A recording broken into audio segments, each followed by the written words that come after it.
Let's go. Go ahead. Quiet. Go ahead. She's asking a question. Don't be rude. Don't be rude. Don't be rude. No, I'm not going to give you a question. I'm not going to give you a question.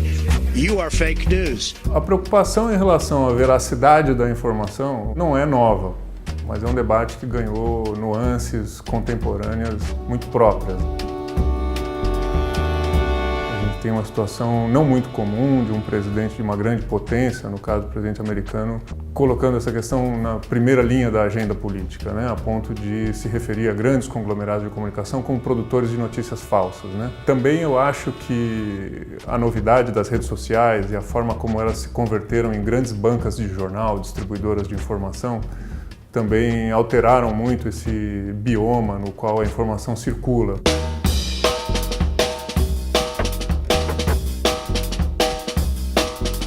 As pessoas falam, fake news sempre existiu. Sempre existiu a mentira, sempre existiu a calúnia. Mas agora, as fake news, dentro desse ambiente, desse modo de produção, elas são um negócio lucrativo. Elas geram audiência.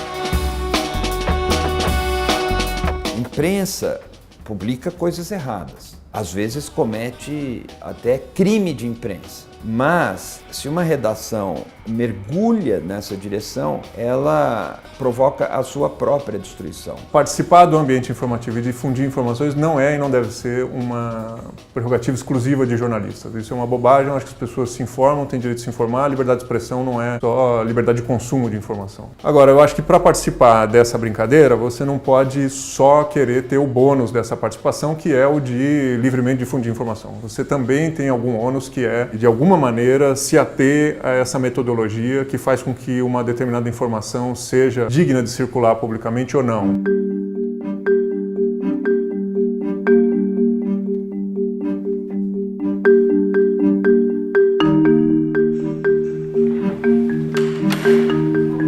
Essa desinformação virou um business. É um business muito forte, que usa muito dinheiro, tecnologia de ponta, tudo isso se usa nas fake news.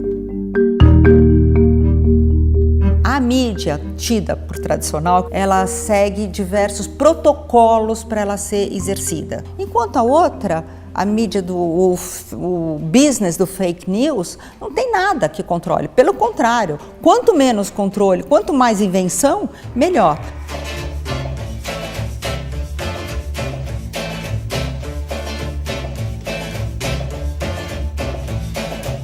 A mídia, por assim dizer, tradicional, ela tem diversos freios. Uma notícia com informações incorretas ou mesmo maldosas publicadas no jornal pode ser debatida publicamente.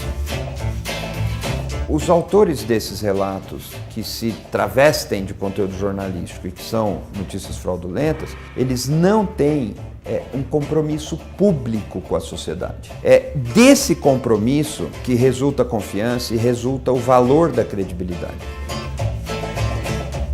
As pessoas são pagas para fazer notícias falsas. Então, existem pessoas que disseminam ingenuamente, ou não tão ingenuamente assim, mas que difundem essas notícias falsas porque acham que elas reforçam o ponto de vista delas.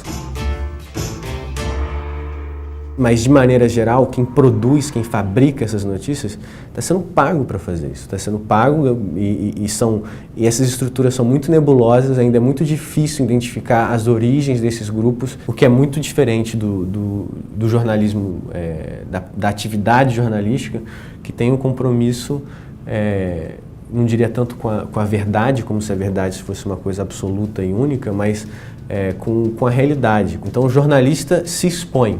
Ele assina a matéria, ele coloca a cara, ele respalda aquilo que ele escreveu, ou seja, ele potencialmente se torna um alvo se aquela informação atrapalha, incomoda alguém.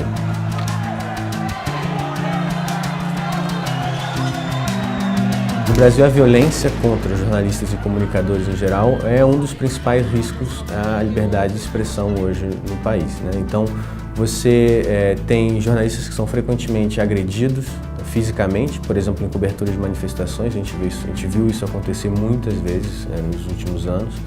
Jornalistas que que são assassinados. O Brasil é o segundo país da América Latina, depois do México, com o maior número de jornalistas assassinados, né, se a gente considerar esse período aí de 2012 para cá, mais ou menos. São mais de quase 30 casos de jornalistas assassinados. Toda violência contra um comunicador, contra um jornalista, não é só um ataque à integridade física daquela pessoa, né, daquele indivíduo, mas também um ataque, um atentado ao direito à liberdade de informação da sociedade como um todo, né, de ter acesso àquela informação que deixa de ser publicada porque aquele jornalista está sendo intimidado, pressionado a se calar.